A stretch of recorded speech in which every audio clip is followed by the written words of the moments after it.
और भोले बाबा के पास में मांगने पहुंच गए। जाकर के माताओं भिक्षाम गई, सबसे बड़े वही हैं, इसलिए उनके पास में गए। मैया ने देखा छोटा सा बालक, 1.5 बिलान का तो सब पूरा है, 4 अंगुल का पेट है, इसलिए एक मुट्ठी लेकर के डाल दिया झोली में, ले जाओ। लाकर के ब्रह्मा जी के सामने झोली रख दी। प्रभु हमारी भिक्षा के द्वारा जो बन सकता है, जो कर सकते हो कर लो। ब्रह्मा जी ने देखा इससे तो तुम्हारा भी पेट नहीं भरेगा, हमारी तो बात ही अलग है। हमने तुम्हें कहा था ना, सबसे बड़ा जो दानी है उसके पास में जाओ मांगने के लिए। भगवान कह रहे हैं मैया हमने तो सबसे बड़ा दानी और सबसे बड़ा तो केवल उन्हीं को समझा था कि भगवान भोलेनाथ ही सबसे बड़े, इसलिए कुछ ज्यादा ही मिल जाएगा। लेकिन हमें क्या पता, जो जितना बड़ा धनवान होता है, दान बड़ा पैसे वाला होता है, धनवान होता है, वो उतना ही कंजूस होता है, हमें नहीं जानता।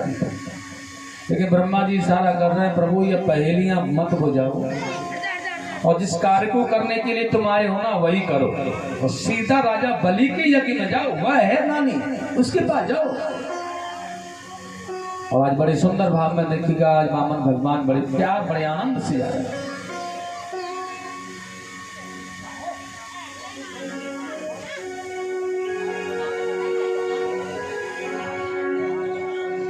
धीरे धीरे आज जब वह पग रखते हैं ना, पृथ्वी डोलायमान होती है, कांपती है। अब क्या करने वाले हैं, छोटे से पगों से, नन्हे से चरण कमलों से।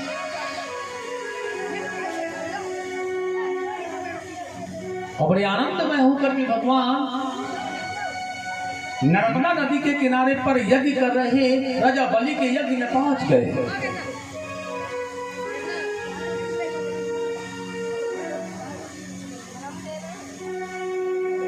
प्रेम से बोलो वामन भगवान की जय हो।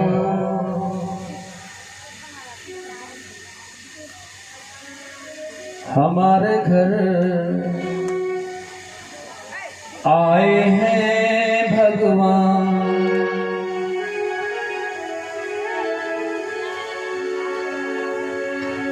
छोटे छोटे हाथ हैं इनके और छोटे छोटे पाँव, हमारे घर आए हैं भगवान, हमारे घर आए हैं भगवान, हमारे घर आए हैं भगवान, आए हैं भगवान, हमारे घर आए हैं भगवान, हमारे घर आए हैं भगवान, हमारे घर आए हैं भगवान।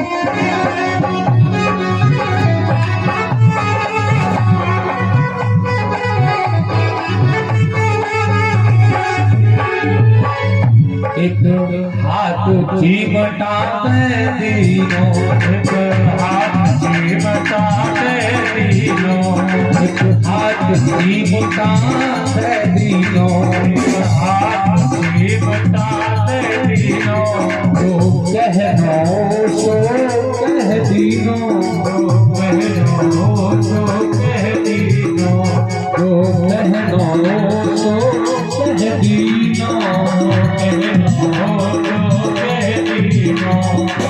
छोटे छोटे काम हैं इनके, छोटे छोटे काम हैं इनके, छोटे छोटे काम हमारे घर आए हैं, हमारे घर आए हैं, हमारे घर आए हैं भगवान।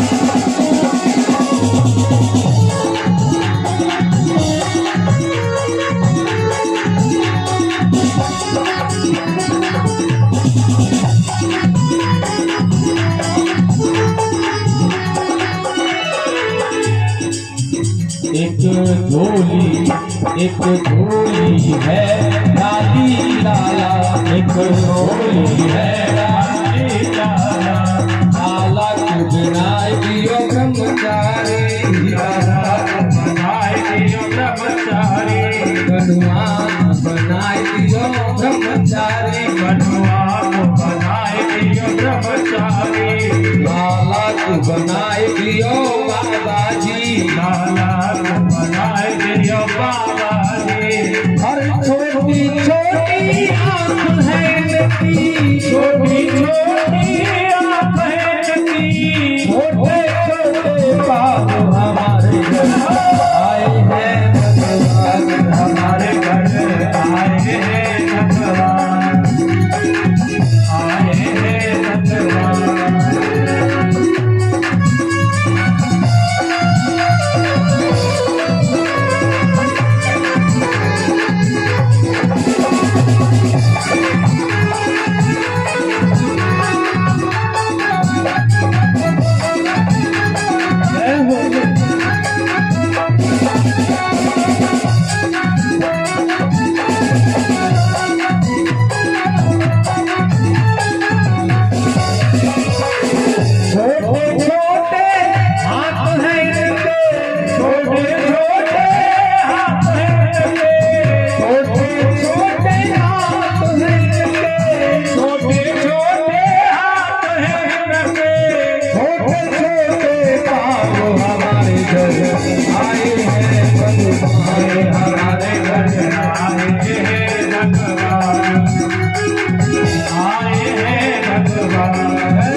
बोले वामन भगवान की जय हो।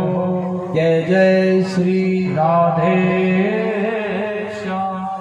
भगवान वामन राजा बलि के यज्ञ में पहुंचे और राजा बलि के यज्ञ में पहुंच करके आज उन्होंने बहुत अच्छी तरह से देखा है कि बड़ी सुंदर व्यवस्था बनी हुई है। बैठ जाओ, सभी बैठ जाओ।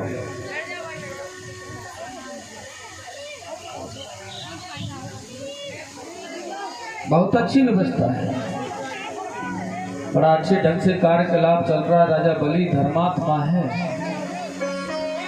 एक आसन बिछा करके डाल करके वहीं एक तरफ यज्ञ का भ्रमण करके भगवान बैठ करके झोली निकाल के भजन करने लगा। और जिसने भी एक बार देखा है वामन जी को, वामन भगवान को, उस ब्रह्मचारी भेष को, वही देख करके उन्हें मोहित हो जाता है। इतना प्यारा, इतना सुंदर, इतना लाडला, इतना सौंदर्यमय भेष पहले तो कभी नहीं देखा हूं।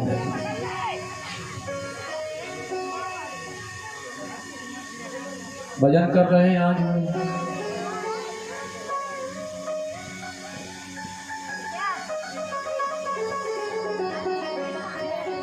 राजा को जाकर के बताया, सेवकों ने महाराज आपके यहाँ पर ऐसा अद्भुत ब्राह्मण आज से पहले कभी नहीं देखा।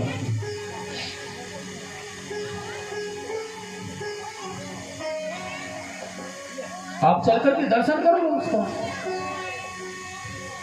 देखिएगा। ये बड़ी सुंदर बात है कि आज से पहले ऐसा कोई ब्राह्मण नहीं देखा, इतना तेजस्मय ऐसा ब्राह्मण।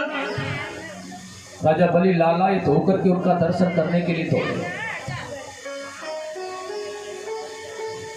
तो जब उनका दर्शन करने के लिए राजा बलि दौड़े हैं ना, तो देखा है कि नन्हा सा बालक बहुत सुंदर तेज उनके अंदर है।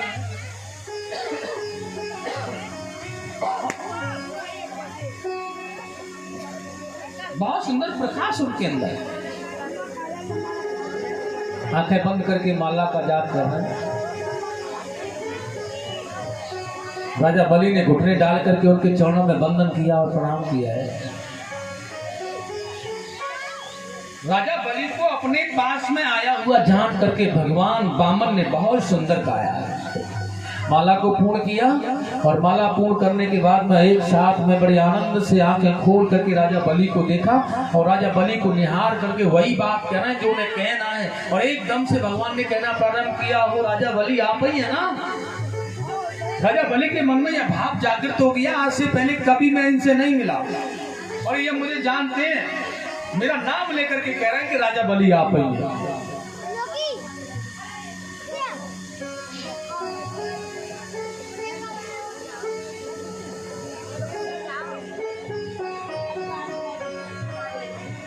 वामन भगवान ने कहा राजा बलि से, बहुत ही धर्मात्मा हो तुम। मैंने सभी ब्राह्मणों से, संतों से, आचार्यों से सुना है कि आपकी प्रशंसा करते करते वो नहीं थकते।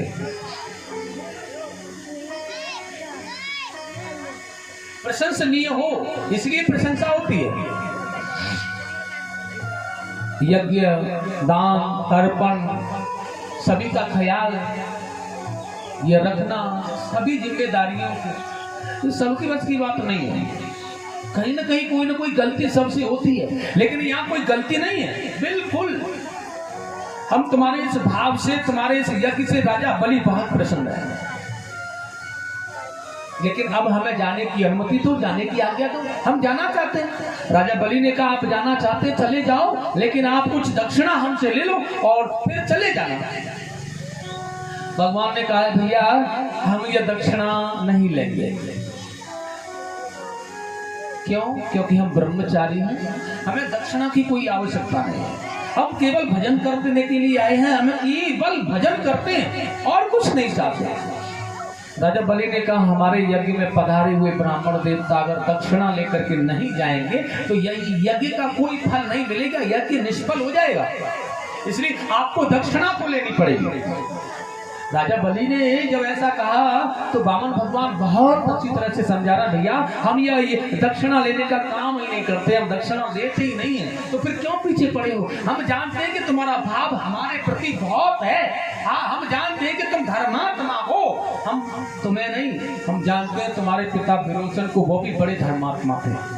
और राजा बलि हम जानते हैं तुम्हारे बाबा प्रहलाद को, कि उनका तो कहना ही क्या था। कैसे भागवत भक्त थे वो। अब सुनो, भगवान ने अपना तो कहा, दूसरा बुजुर्गों का, बड़े बुजुर्गों का, परिवार का बखान, और लेना भी कुछ नहीं चाह रहे हैं। और देखिए आसक्ति मतलब अपने से जोड़ने के लिए बखान भी पूर्वजों का कर रहे हैं। इतनी चालाकी से काम कर रहे हैं। हम जानते हैं तुम्हारे पिता विरोचन, तुम्हारे बाबा प्रहलाद को, अब जैसे ही कितने बड़े दानी, कितने बड़े भागवत भक्त थे वो। साथियों, जब बाबा और पिताश्री के विषय में ऐसा कहा ना, तो राजा बलि का मन है ना उनके प्रति और ज्यादा उमड़ने लगा। यह छोटे से ब्राह्मण देवता हमारे सारे परिवार के विषय में, मतलब इसका मतलब है कि हमारे परिवार से इनका लगाव रहा है पहले से, क्योंकि हमारे बाबा भी जानते थे, हमारे पिता भी जानते हैं हमारे, इसीलिए तो राजा बलि तेरे पास आया हूं, क्योंकि तेरे पूर्वजों के पास आता रहता था। क्या बात। अब इसने और जुड़ गया, मोह और उत्पन्न हुआ। राजा बलि ने कहा फिर तो आप जब आपस से कुछ दिन यहीं ठहर जाओ। नहीं नहीं, मैं ठहर नहीं सकता राजा बलि, मुझे जाने की अनुमति दो। मैं तो बस आया था भ्रमण करने, लेकिन तुम्हारा सारा सिस्टम ठीक है। राजा बलि ने कहा तो फिर एक बात बताओ, हितैषी बन करके आए हो, हमारा हित चाहते हो या अहित चाहते हो? राजा बलि कह रहे हैं मैं तुम्हारा हित चाहता हूं भैया, अहित नहीं चाहता, मैं तुम्हारा हितैषी हूं। राजा बलि ने कहा तो फिर ये दक्षिणा नहीं लोगे तो हमारा अहित हो जाएगा, इसलिए दक्षिणा लेकर के चले जाओ तो हम अपना हितैषी तुम्हें मान लेंगे। राजा बलि ने जब ऐसा कहा तो वामन भगवान कह रहे हैं ठीक है, एक ही शर्त पर दक्षिणा ले सकता हूँ। और वो शर्त कौन सी है पता है?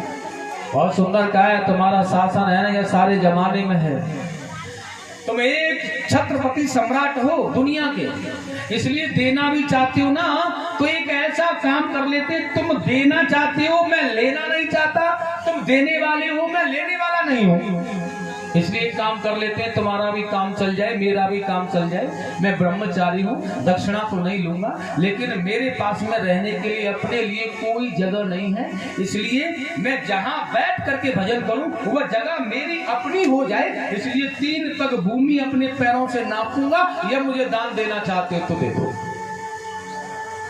राजा बलि ने देखा, वाह, देखने में जितने छोटे लग रहे हैं ना, ये मांगने वाली बुद्धि भी उतनी छोटी है। बताओ, राजा बलि के पास मांगने आए और क्या मांगा? ठीक है, जल का पात्र लेने के लिए गए, गुरुजी ने कहा इतना बड़ा संतोषी ब्राह्मण कौन है भाई जो 3 पग भूमि मांग रहा है? गुरुदेव ने योग दृष्टि से देखा ना, तो वो भगवान नारायण को पहचान गए और कह रहे हैं कि यह नारायण है, तू मत दान दे, मना कर दे जा करके। भैया विपत्ति के समय पर जब संकट आ गया हो, प्राण संकट में हो, या एक गाय माता हमारे संकट में हो, उसके प्राण रक्षा की बात हो, या अपने प्राणों की रक्षा की बात हो, या सारा साम्राज्य है ना हमारा, उसके प्राणों की रक्षा की बात हो, तो एक बार झूठ बोलने से कोई पाप नहीं लगता। इसलिए सुनो, झूठ बोल दो कि हमने कोई दान नहीं दिया। राजा बलि कहने लगे, न तो मेरे प्राण चले जाने का भय है, न सम्राट पद जाने का भय है, न यह संसार का मुझे कोई भय है, फिर मैं क्यों झूठ बोलूं? ये श्री हरि है, ये सब ले जाएंगे तेरे पास से।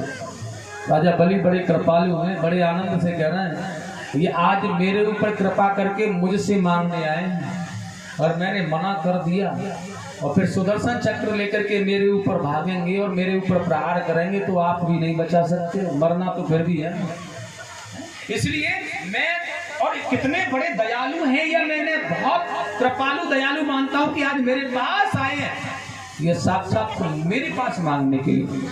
भगवान ने कहा, राजा बलि ये क्या गुसर गुसर हो रही है? राजा बलि कह रहे हैं, हमारे गुरुजी संकल्प नहीं करना चाहते हैं। वामन भगवान ने कहा, तो हम भी ब्राह्मण हैं, तेरे गुरुजी नहीं करना चाहते, तो जल का पात्र हमारे पास में ले आ, हम कर लेंगे। लेकिन जैसे जल का पात्र लेकर राजा बलि आए, शुक्राचार्य जी, मैंने कहा था ना, एक ही पक्ष का साथ देते केवल, इसलिए अपने शिष्य का साथ देने के लिए उस सागर की टोटी में पहले ही बैठे, यहाँ तक सागर के अंदर बैठे, और देखिए सागर की जो जल निकलने का स्थान होता है ना, वहां अपनी आंख को लगा दिया और बाहर का नजारा देख रहे हैं कि हो क्या रहा है। लेकिन ठाकुर जी तो सब जानते हैं ना, जल गिराने से पहले कुसा उठा करके उस सागर की टोटी में अंदर कर दी, और जैसे सागर की टोटी में कुसा को अंदर किया, शुक्राचार्य जी का एक बाजार बंद हो गया। और उन्होंने प्रयास किया, चलो दूसरे वाले से देखूं क्या, लेकिन ध्यान आ गया, एक तो चला गया, लेकिन दूसरी को लगाकर देखा तो ये दूसरी को भी फोड़ देगा, मानेगा नहीं। अब कम से कम एक से काम चल जाएगा। लेकिन शुक्राचार्य जी की एक आंख को फोड़ने का मतलब परमात्मा संसार को एक शिक्षा देना है। जिस प्रकार से द्वेषता से शुक्राचार्य जी ने संसार को देखा, मैंने उनकी एक आंख फोड़ दी, इसीलिए द्वेष मत से संसार को जो देखता है ना, मैं उसी प्रकार उसकी एक आंख को फोड़ देता हूँ। एक मत होकर के द्वेषता से नहीं देखना चाहिए। जल गिरा, संकल्प हुआ, राजा बलि से भगवान ने कहा, यह 3 पग भूमि जो आपने मुझे दान में दिए, मैं नापना चाहता हूँ। हाँ प्रभु नापिए। अब देखिए, उनके चरणों का दर्शन, मुख का दर्शन करने के लिए घुटने डाल करके राजा बलि बैठा था, लेकिन आज भगवान ने त्रिगुणात्मक रूप बढ़ाया ना, तो आज आकाश में जाकर के सर लग गया उनका, और राजा बलि का उनके मुख को दर्शन करते करते ऐसे हो गए आकाश में जाकर के। पहले पैर से सुतल लोक, पृथ्वी लोक आदि को नाप लिया उन्होंने, दूसरे पैर से जस लोक, मैं लोक, सूर्य लोक, चंद्र लोक आदि लोकों को नापते हुए ब्रह्म लोक में पहुंचा दिया। अब भैया भगवान कहना, राजा बलि ये तो 2 ही पगों में तेरा सब कुछ मेरा अपना हो गया, अब ये तीसरा पग कहाँ रखूंगा? क्योंकि ये शास्त्र का नियम है, संकल्प करने के बाद पूरा नहीं किया गया तो नरक में जाना पड़ेगा। और तुम बहुत बड़े दानी हो, लेकिन दान देने के साथ अगर यह पूरा नहीं हुआ ना तो नरक में जाओगे। राजा बलि ने कहा बस इतना बता दो, यह दान बड़ा होता है या दान दाता बड़ा होता है? राजा बलि कह रहा है मुझे ये बताओ, दान बड़ा होता है या दान दाता? राजा बलि से भगवान कह रहे हैं बड़ा तो दान दाता होता है भाई, जिसके अंदर सामर्थ्य होता है उसे दान करने का। क्या दान हर कोई कर देता है?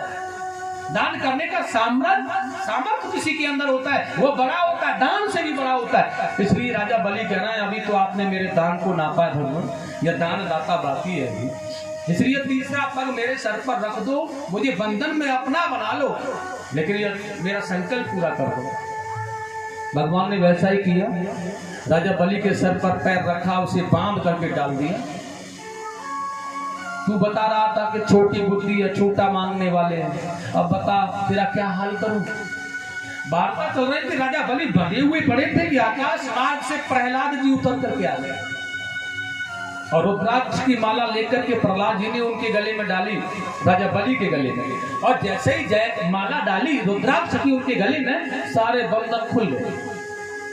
भगवान से प्रहलाद जी ने कहा यह सब कुछ करने के लिए तुम्हें मेरा ही परिवार मिलता है, तुम और भी जाते हो? जो भी करते हो मेरे परिवार में ही करते हो, तो कहीं और जगह नहीं है कोई स्थान तुम्हारे लिए? लेकिन हाथ जोड़ करके भगवान कह रहे हैं प्रहलाद, मुझे तेरे जैसे भक्त और तेरे परिवार में रहने जैसे भक्त कहाँ मिलते हैं? और सुन, मैं तुम्हारे जैसे भक्तों का दर्शन करने के लिए स्वयं आता हूँ, तुम्हें नहीं, तुम्हारे जैसे भक्तों का दर्शन करने मैं स्वयं आता हूँ। ऐसा भगवान प्रकाशित। राजा बलि को भगवान कह रहे हैं यार भैया तुम मेरे बंधन से मुक्त हो और मैं तुम्हें अपना परिवार के सहित जाकर के रहने के लिए सुतल लोक देता हूं, आप वहां जाकर के रहो। और कुछ चाहिए? राजा बलि ने जब ऐसा सोचा, उनकी पत्नी जिंदाबली भी थी, मन में विचार आ गया भगवान देने के लिए कह रहे हैं तो मांग ले। राजा बलि ने तो विचार किया कि मैं आपको सब कुछ दे रहा हूं, लेकिन आप मुझे दोगे, मैं आपको दूंगा, यह सिस्टम तो कभी खत्म नहीं होगा। लेकिन आज उनकी पत्नी ने कहा प्रभु बहुत कुछ तो नहीं चाहिए, लेकिन जिस सुतर लोक को आपने हमें रहने के लिए दिया है ना, उस महल में जब हम जाएं और वहां रहें ना, तो जब भी हम अपने घर से बाहर निकले तो आपका दर्शन करें, और जब घर के अंदर आए तो आपका दर्शन करें। जिस किसी भी दरवाजे से बाहर जाएं बस आपको पहले देखें, आपका दर्शन करें, फिर अंदर आए तो आपका दर्शन करें। भगवान ने हंस करके कहा जाएं तो दर्शन, आए तो दर्शन, इसका मतलब हम तुम्हारे वहां पहरेदार बनाएंगे?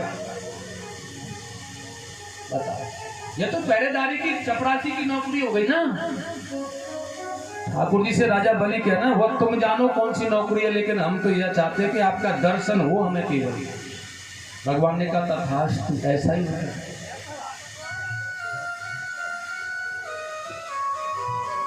राजा बलि को छलने आए थे भगवान,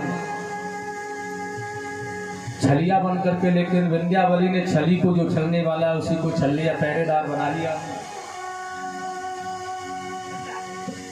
अब तो जहां भी जाता है राजा बलि, जब भी निकलते हैं उनको दर्शन देते हैं। वाकई में ना परमा ऐसा इस कथा से एक शिक्षा और मिल रही है, ऐसी भावना हमें बनानी चाहिए जो राजा बलि के अंदर है।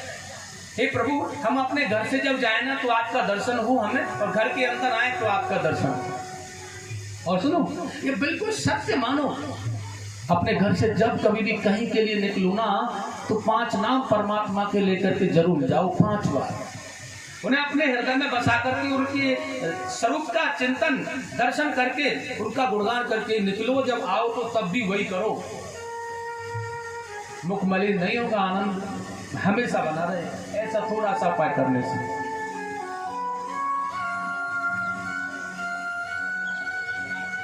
लक्ष्मी जी गई बहुत समय बाद में।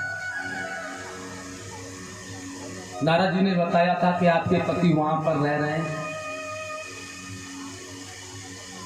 लक्ष्मी जी जाकर के वहां रहने लगी, उनमें घुल मिल गई, भेष बदल के गई है। रक्षाबंधन का समय आया, अच्छा व्यवहार करती थी सबके साथ में। राजा बलि के पास में आकर के कहने लगी हमारा कोई भाई नहीं है, आपकी राखी बहन है भैया। राजा बलि ने कहा सुशील है बेचारी, बहुत दिन से रह रही है, अच्छा काम करती है, कोई भी बिल्कुल हलचल नहीं है इसके अंदर। और इतना सस्ते में बहन कहाँ मिलेगी जो स्वयं ही आकर के कह रहे हैं। इसलिए याद कर दिया राखी। माता लक्ष्मी जी ने राखी को बांधा है। ये नभद्रो बलि राजा दानवेंद्रो महाबलम तेन का पदनाम रक्षे माचल माच तुम्हारी सदैव रक्षा हो। लेकिन भाई ने भी कहा तो फिर अब खुद भी जो भी मांगना चाहती है मांग लो। लक्ष्मी जी ने कहा तेरी कृपा से सब ठीक है, मैं क्या मांगूंगा।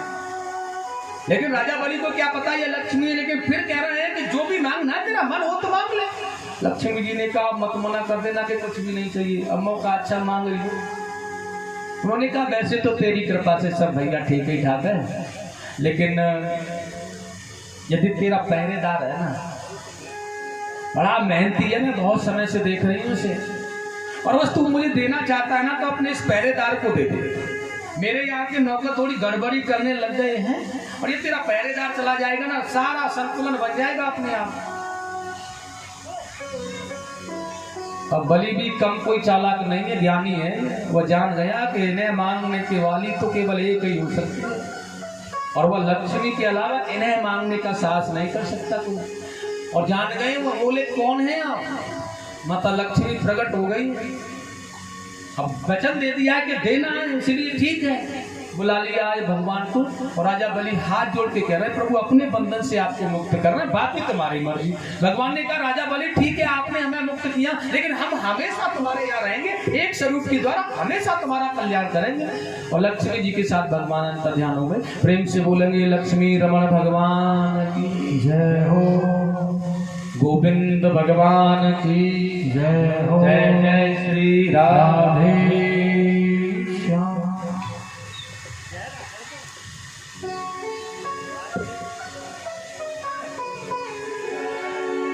बोलिए गोविंद भगवान की जय।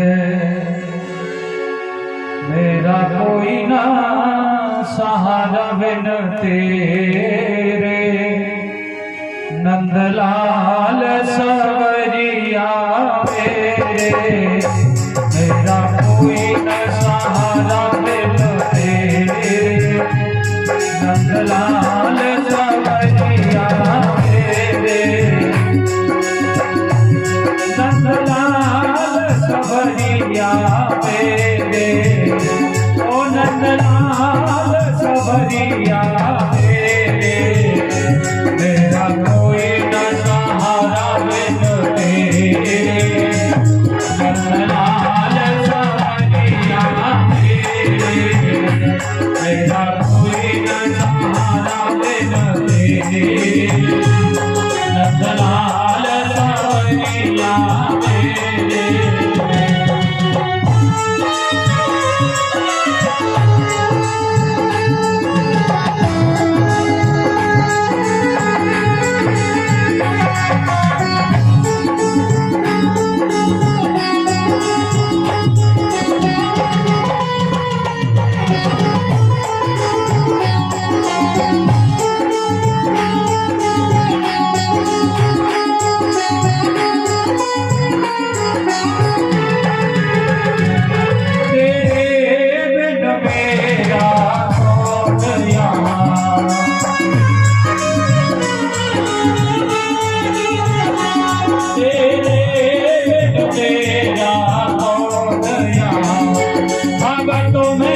जग में आया, मैंने जन्म लिया जग में आया, तेरी कृपा से ये नर धन पाया, तेरी कृपा से ये नर धन पाया, तुम्हें पिए उपकार धनेरे, नंदलाल सवरिया मेरे, तेरा कोई न सहारा तेरे, नंदलाल सवरिया मेरे, ओ नंदलाल सवरिया मेरे, नंदलाल सवरिया मेरे, ओ मेरा कोई न सहारा तेरे, नंदलाल सवरिया मेरे, तेरा कोई न सहारा तेरे, नंदलाल सवरिया मेरे, ओ नंदलाल सवरिया मेरे, नंदलाल सवरिया मेरे, ओ नंदलाल सवरिया मेरे।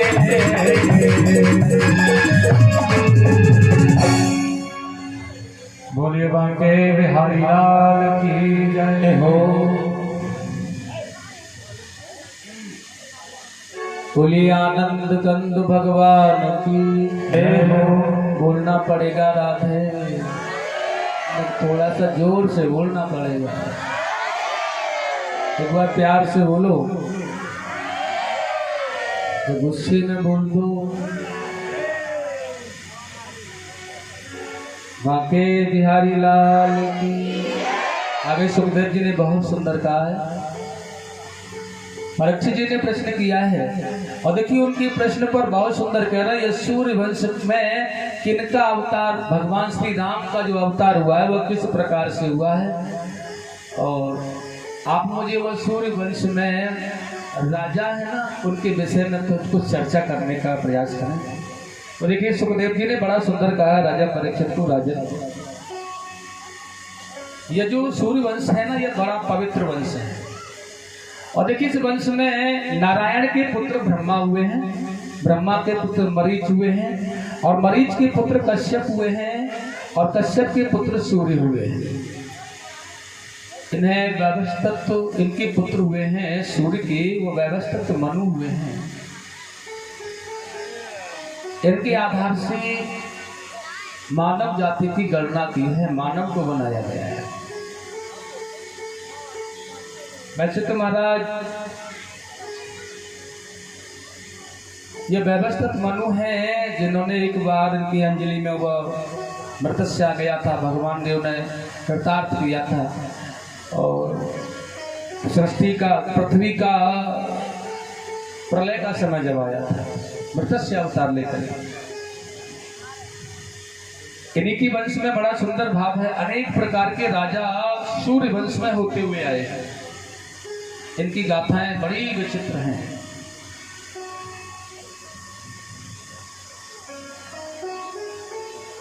इक्ष्वाक नाम के राजा इसी वंश में हुए हैं, और आगे देखिए बहुत सुंदर एक परम स्नेह भक्त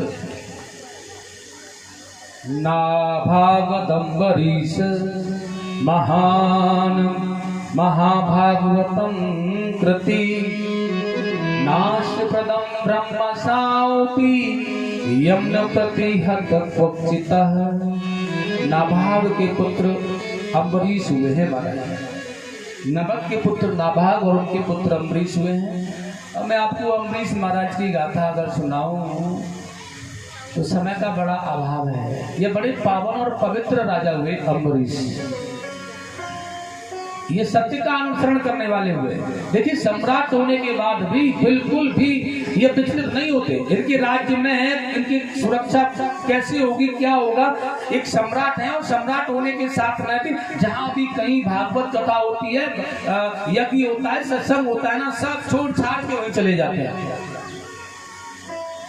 आज के जमाने का मानव और जीव तो यह सोचेगा पंडित जी ने आधा घंटा ज्यादा ले लिया, भैंस को सानी कौन देगा। लेकिन ये इतना बड़ा सम्राट छोड़ करके जा रहे हैं, इन्हें कोई चिंता नहीं है कि पीछे क्या होगा। भगवान की शरण में उनकी कथा सुनने में जब ये मन लगा देते हैं ना तो सब भूल जाते हैं, सब कुछ भूल जाते हैं। यज्ञ में बैठ जाते हैं तो कोई चिंता मन में नहीं होती। परीक्षित जी प्रश्न कर रहे हैं, गुरुदेव इतने बड़े साम्राज्य के अधिपति होने की बात में इन्हें बिल्कुल कदापि चिंता नहीं होती है, तो फिर इनके राज्य की, क्योंकि सम्राट जो होता है ना उसके तो बहुत शत्रु होते हैं, फिर इनके राज्य की रक्षा कौन करता है, कैसे होती है इनके राज्य की रक्षा? भगवान ने कहा है राजा परीक्षित, इनके राज्य की रक्षा कौन करता है पता? भगवान ने बड़े प्यार से कहा इनके राज्य की सुरक्षा करता है भगवान का सुदर्शन चक्र। और देखिए जहां पर सुदर्शन चक्र रक्षा करने के लिए तैनात है वहां पर कोई भी शत्रु नहीं आएगा मारने के लिए, इसलिए निडर रहते ही वो भी केवल परमात्मा की भक्ति करने का फल है, ठाकुर जी के लिए तन्मय रहते, इसलिए भगवान ने सुदर्शन को भेज दिया मेरे भक्त की राज्य की रक्षा करो, रखवाली करो, देखभाल करो, पहरा दो। साथियों एक बात और है, ये एकादशी का व्रत करते हैं ना उस दिन तो कमाल की बात है। देखिए आप लोग भी एकादशी का व्रत करते हैं, हम भी करते हैं, सभी करते हैं, और हिंदू धर्म का एक बहुत बड़ा त्योहार है ये एकादशी, सबसे बड़ा पर्व है एकादशी। और जो हिंदू होकर के एकादशी का व्रत नहीं करता है ना तो अब मैं आपको क्या बताऊं।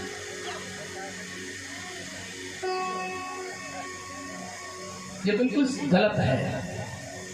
और एक बात और बता दूं, फैक्ट्री होती है ना, फैक्ट्री, अच्छा छोड़ो फैक्ट्री तो बहुत बड़ी बात है, गाड़ी होती है ना तो सर्विस कराने के लिए समय पर जाना पड़ता। उस दिन ड्राइवर कहीं नहीं ले जाता गाड़ी को, सर्विस कराने में ही समय, मतलब छुट्टी का दिन होता है, वो आज गाड़ी कहीं नहीं जाएगी, सर्विस होनी है इसकी के बाद। कंपनी की भी कभी कभी छुट्टी होती है उसके लिए कि उसकी जो पुर्जे होते हैं ना, मशीन होती है ना, उसे उसकी सफाई के लिए, उसे रेस्ट करने के लिए बिल्कुल साफ किया जाए, जिससे कि पुर्जे उसके चलते रहे, मशीन चलती रहे। इसीलिए ये जो शरीर रूपी जो फैक्ट्री है ना तुम्हारी, जो इसमें मशीन है ना, इनकी सफाई और इनकी सुरक्षा के लिए ये सही चलती रहे, तो इस शरीर को भी छुट्टी देना चाहिए 15 दिन में 1 दिन। और वो छुट्टी कैसे मिलेगी? व्रत रखने से, उपवास करने से।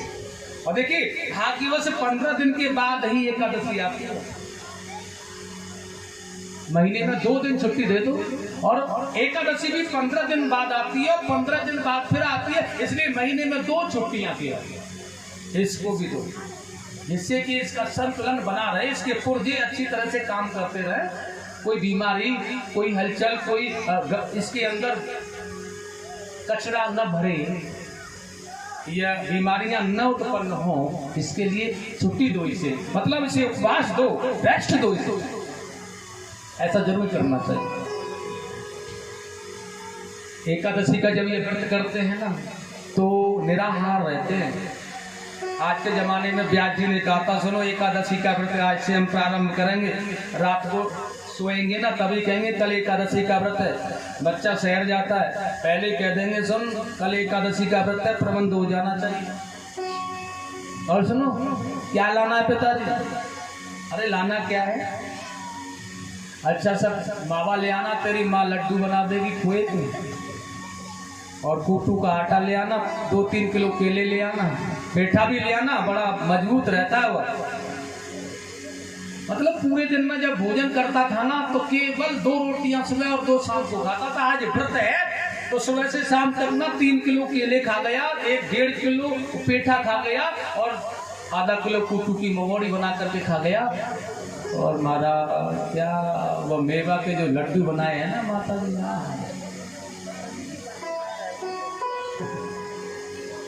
और क्या है? एकादशी का व्रत है। आज का दिन इतना खाने के बाद भी क्या है? एकादशी का व्रत। अब सुनो, ऐसा व्रत तो फिर रोज करो तो क्या फर्क पड़ जाएगा इस मशीन पर? भाई ऐसा एकादशी का व्रत रोज किया जाए तो कोई फर्क नहीं पड़ने वाला। लेकिन अम्बरीश निराहार, उस दिन कोई भी आहार नहीं लेते, बिल्कुल निराहार रहते हैं। एक बार तो इन्होंने अपने सारी प्रजा के साथ, ऐसा बताया जा रहा है शास्त्र में बता रहे हैं लोग, महापुरुषों का कहना है कि जिस दिन यह एकादशी का व्रत रखते हैं कि राज्य में एकादशी होती है, केवल अम्बरीश ही नहीं, सारी प्रजा व्रत रहती है, वो भी निराहार। और सुनो, ऐसा भी सुनने में आ रहा है कि उनके यहाँ पर कोई पंछी, कोई जंतु, कोई जीव, यहाँ तक तो उनके घोड़ों को जो घास डाली जाती है वो भी नहीं खाते। परपूर्ण एकादशी का व्रत होता है।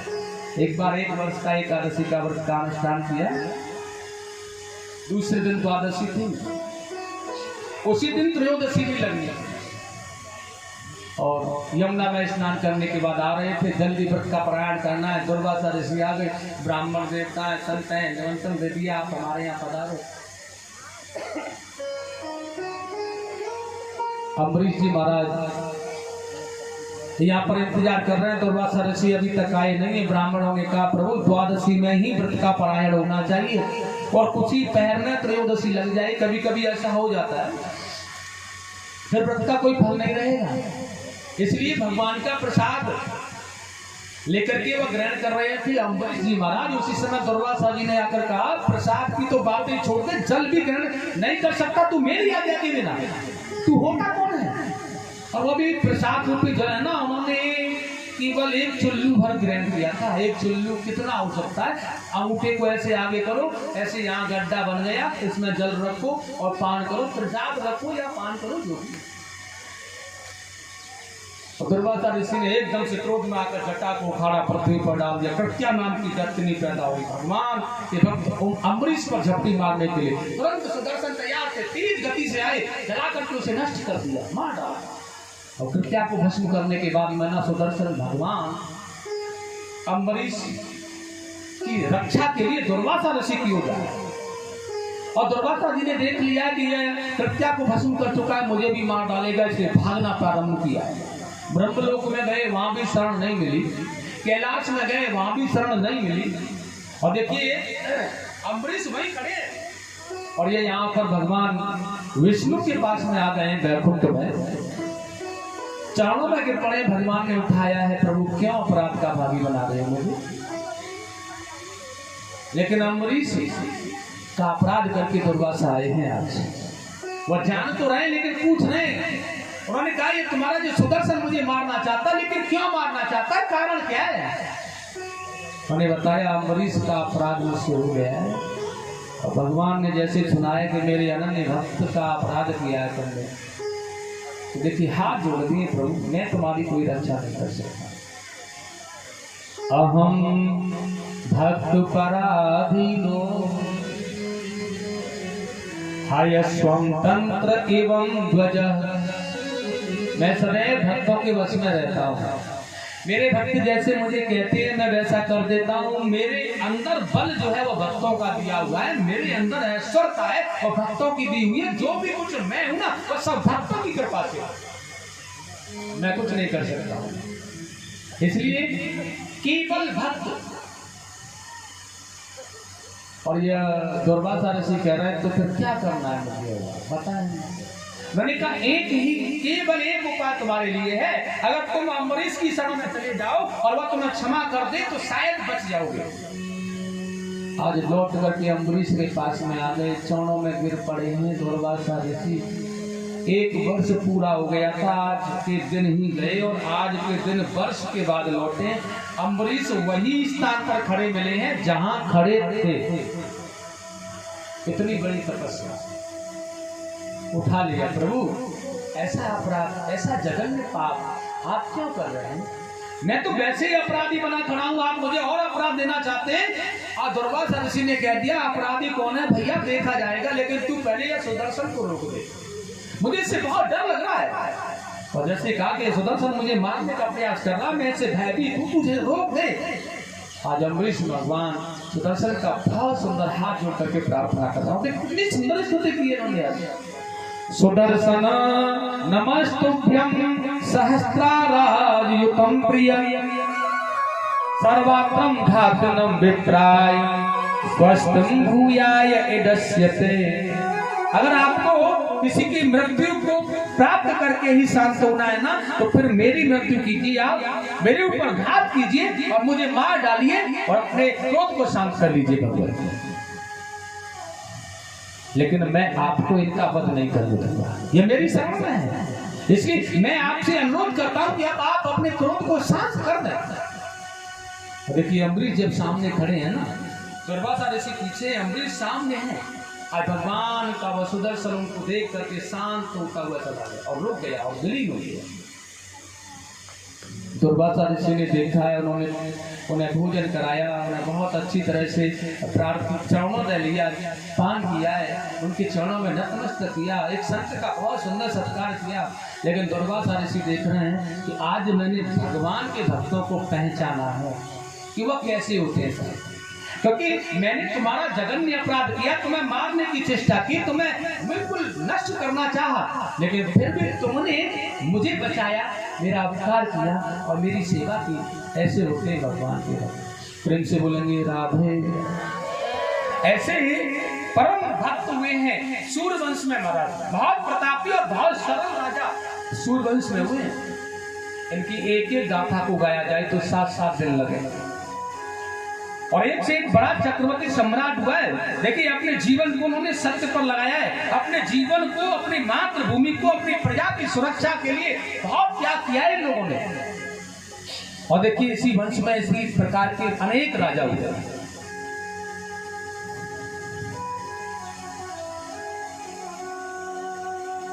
भागीरथ आपने सुना है, इसी वंश में। मैं अलग अलग राजाओं की प्रथा और कथा नहीं बताना चाहता हूँ, अनेक राजा हुए। देखिए गंगा माता को लेकर के आए, अपने पूर्वजों के लिए बलिदान दिया, कोई नहीं कर सकता है। आज के जमाने में पूर्वजों को स्नान कराने के लिए गंगा के पास में माता गंगा में गोता पवित्र मन से नहीं लगाया जा रहा, वो माता गंगा को प्रकट करके लाए अपने पूर्वजों का कल्याण करने के लिए।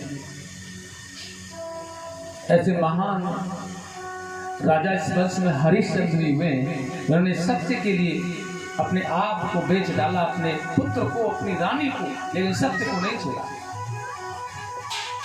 बहुत ही महान सत्यवादी राजा इस वंश में होते हुए चले आए। लेकिन मैं आपको बता दूं कि इसी वंश में रघु नाम के राजा हुए, और उस वंश में ही अज नाम के प्रतापी राजा हुए हैं, और उन्हीं के पुत्र दशरथ जी हुए हैं। और भैया यह दशरथ जी के यहाँ पर कोई संतान नहीं थी,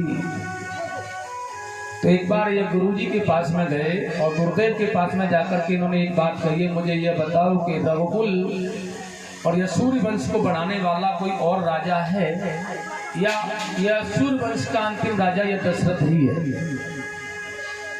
तो देखिएगा आज गुरु वशिष्ठ जी ने कहा है, राजन आप अपने मन से चिंता को निकाल दो, क्योंकि तुम सूर्यवंश के अंतिम राजा नहीं हो। और बड़ा सुंदर कहा है आज उन्होंने, अगर तुम्हें पुत्र की इच्छा है ना तो एक उपाय करना पड़ेगा, और कितना सुंदर उपाय बताया है। इच्छा है अगर जो पुत्रों की, पुत्रेष्टि यज्ञ प्रारंभ करो, पाओगे राजन 4 पुत्र, भगवान विष्णु का ध्यान करो। एक नहीं, हमारे यहाँ 4 पुत्र होंगे, भगवान नारायण का ध्यान करो, पुत्रेष्टि यज्ञ करो। और आज देखिए श्रृंगी ऋषियों को ला करके दशरथ जी ने पुत्रेष्टि यज्ञ किया है, और पुत्रेष्टि यज्ञ होने पर अग्नि देवता चरु का प्रसाद लेकर के प्रकट हुए, और आप देखिए वह राजा दशरथ को प्रसाद दिया गया है। आज राजा दशरथ ने वो प्रसाद जाकर के अपनी रानियों को दे दिया। रानी कौशल्या जी को जाते ही आधा भाग दिया, उसके आधा फिर कैकई को वही सहित अनुराग दिया। शेषा हुआ आधा आधा, जिसको ले लिया है दोनों ने, तीसरी सुमित्रा रानी को सानंद दे दिया दोनों। अब देखिएगा, कौशल्या को प्रसाद दिया, कैकेयी को प्रसाद दिया। एक जगह महापुरुष कह रहे हैं कि सुमित्रा को प्रसाद अपने हाथ से दशरथ जी ने नहीं दिया, दूसरे लोग कह रहे हैं कि सुमित्रा के हाथ के प्रसाद को एक चील नाम का पक्षी लेकर चला गया था, जो कि अंजना माता केसराचल पर्वत पर तपस्या कर रही थी, और उसने वहां वो फूला हुआ प्रसाद उनकी गोद में गिर गया और उन्होंने पा लिया। किसी भी कारणवश अगर सुमित्रा के हाथ खाली हैं तो देखिए माता कौशल्या ने अपने प्रसाद का आधा भाग निकाल करके सुमित्रा के हाथ पर रख दिया है। और वही दृश्य देखा है कैकेयी ने, तो अपने प्रसाद का आधा भाग कैकेयी ने निकाला और सुमित्रा के दूसरे हाथ पर रख दिया। आज माता कौशल्या का दिया हुआ प्रसाद एक बार उन्होंने ग्रहण किया और दूसरी बार कैकेयी माता का दिया हुआ प्रसाद ग्रहण किया है। आज के जमाने में इतना बड़ा त्याग किसी के अंदर नहीं हो सकता जितना कि माता कौशल्या ने किया। किसी को पुत्र नहीं है और पुत्र रूपी फल की प्राप्ति हो जाए तो वो उसको बंटवारा नहीं कर सकते। आज के जमाने में कोई भी बड़ी सरल कोई भी माता अपने पुत्र रूपी फल को नहीं बांट सकती। कौशल्या ने कहा अगर पुत्र होंगे तो तीनों को होंगे, अन्यथा नहीं। इसलिए कैकेयी और सुमित्रा को, कैकेयी और कौशल्या ने वो अपने पुत्र रूपी फल प्रसाद को दिया है।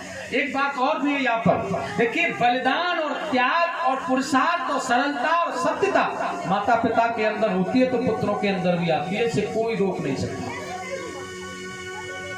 कोई भी नहीं रोक सकता। अब त्याग राम जी ने नहीं, लक्ष्मण जी ने नहीं, भरत जी ने नहीं, त्याग यहाँ माताओं ने पहले किया है।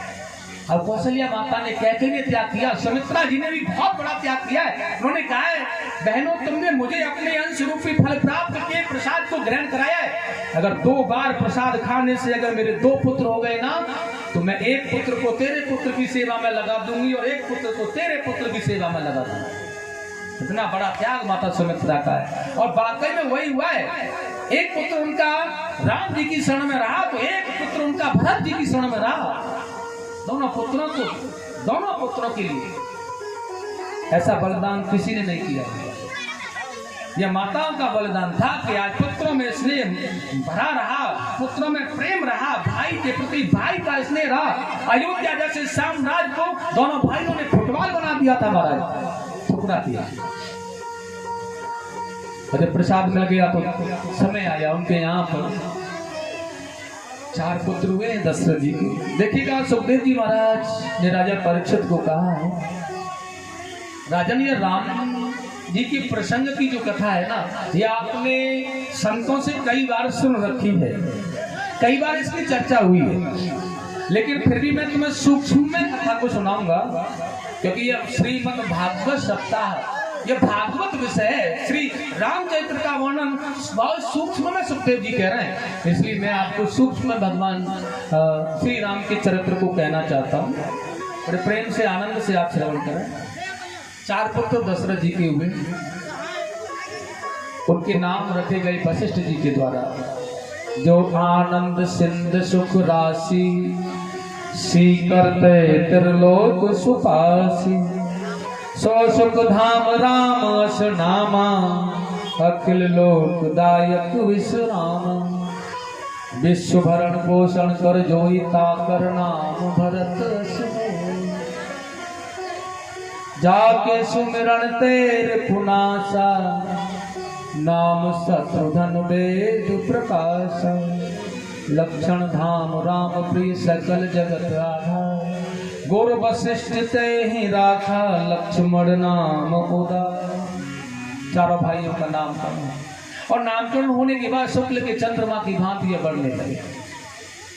माता पिताओं को सुख देते हुए भगवान जब बढ़ गए, थोड़े बड़े हो गए तो उनके यज्ञोपवीत संस्कार गुरुकुल में हुए और गुरु जी के यहाँ शिक्षा लेने के लिए चले गए।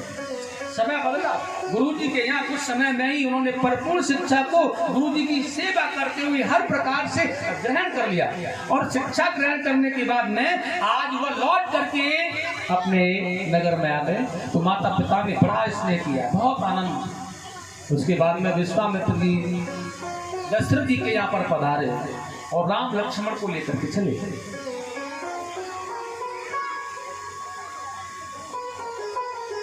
ताड़का का भगवान ने वध किया। विश्वामित्र जी ने बहुत शस्त्र विद्या उन्हें प्रदान किया। सुबाहु रजनीचर को अग्निबाण से भगवान ने मार डाला, यज्ञ की रक्षा की, मारीच को बिना फल देने वाला बाण मार के समुद्र के पार फेंका। उसके बाद विश्वामित्र जी को संदेश मिला जनकपुर में धनुष यज्ञ हो रहा है, तो भगवान श्री राम लक्ष्मण के सहित अपने गुरु के साथ वहां पहुंचे और धनुष यज्ञ में आए धनुष को तोड़ करके अनेक भूपों का मान मर्दन भगवान श्री राम ने किया और सीता से नाता जुड़ा। स्वामी सुखदेव जी ने कहा बारात का न्योता गया दशरथ जी के पास, वहां से बारात आई, राम जी लगन मंडप में बैठ रहे हैं। तो देखिए गुरुदेव से थोड़ा सा कहा है उन्होंने, गुरुदेव मेरे भाई मेरे साथ जन्म लेकर आए थे, पले बड़े तो एक साथ ही हुए हैं, विद्या भी ली तो एक साथ अध्ययन किया, सब कुछ एक ही साथ हुआ, और एक काम और हो जाए कि हमारा विवाह और एक ही साथ हो जाए सबका, तो बहुत अच्छी बात। राम जी का कहना हुआ, वशिष्ठ जी ने विश्वामित्र जी ने शर्त रख दी, भैया सीता की एक छोटी बहन थी उर्मिला, लक्ष्मण को समर्पण कर दी गई, तो शत्रुघ्न उनके जनक जी के भाई थे, उनकी 2 पुत्रियां थी, उनका विवाह भरत शत्रुघ्न के साथ में कर दिया, मांडवी कीर्ति के साथ। विवाह होने के बाद में बहुत अच्छी तरह से लौट करके यहाँ पर आ गए अयोध्या में। देखिए अयोध्या में आने पर भगवान का विवाह 15 वर्ष की अवस्था में हुआ था, 12 वर्ष तक सकुशल अयोध्या में रहे, 27 वर्ष की उम्र हुई, राजा बनाने की घोषणा दशरथ जी ने जैसे की, माता कैकेयी के द्वारा जो 2 वरदान थे उनमें भगवान श्री राम को वनवास और भरत को राज्य मांग दिया गया। भगवान राम बन के लिए चले गए, उसके बाद उनके पिता का स्वर्गवास हो गया, भरत जी आए, भरत जी ने बहुत दुख प्रकट किया, अपने भाई राम जी से मिलने के लिए गए, लेकिन फिर भी बहुत अच्छी तरह से समझा बुझा करके राम जी ने उन्हें लौटा दिया। वन में जाकर के भगवान ने बड़े आनंद से ऋषियों की सहायता की, ऋषियों के साथ में रहे। उसके बाद में भगवान ने देखिएगा दैत्यों का वध किया है, सुपर्णखा के नाक कानों को काट करके रावण को चुनौती दी, खरदूषण का वध किया है, मामा मारीच के द्वारा रावण ने माता सीता का हरण कर लिया है। भगवान राम माता सीता की खोज कर रहे हैं। देखिए उनकी खोज करते करते जटायु का दाह संस्कार एक पुत्र की भांति उन्होंने किया है। संतों की अस्थियों पर उन्होंने प्रण किया है कि मैं दैत्यों को पृथ्वी से विहीन करूंगा। माता सबरी को कृतार्थ श्रद्धा भक्ति का ज्ञान देकर के किया, मतंग ऋषि के आश्रम पर आए, बहुत अच्छी प्रकार से उन्होंने बहुत सुंदर लीला मानव की। और देखिए आज यहाँ पंपापुर में आकर हनुमान जी के द्वारा उनकी सुग्रीव से भेंट हुई, बाली का वध किया, सुग्रीव को राजा बनाया।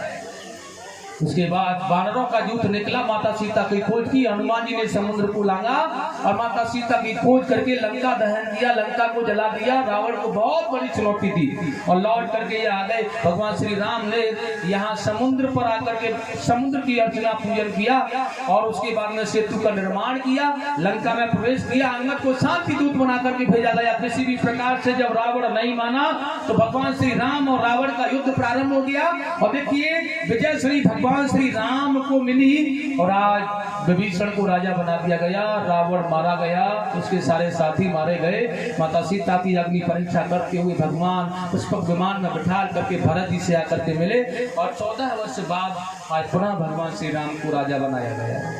प्रेम से बोलेंगे राजा रामचंद्र भगवान की, आनंद कंद भगवान की जय। जय श्री राधेश, जय जय श्री राधे। आज परीक्षित जी महाराज बड़ा अच्छा सा प्रश्न कर रहे हैं। भगवान ये चतुर्थ दिवस बीत रहा है और मेरे पास में समय बहुत कम रह गया है। अब आप कृपा करें मुझे मेरे इष्ट, मेरे प्रियतम, मेरे प्रभु की आप बाल लीलाएं, भगवान श्री कृष्ण ने किस रूप से किस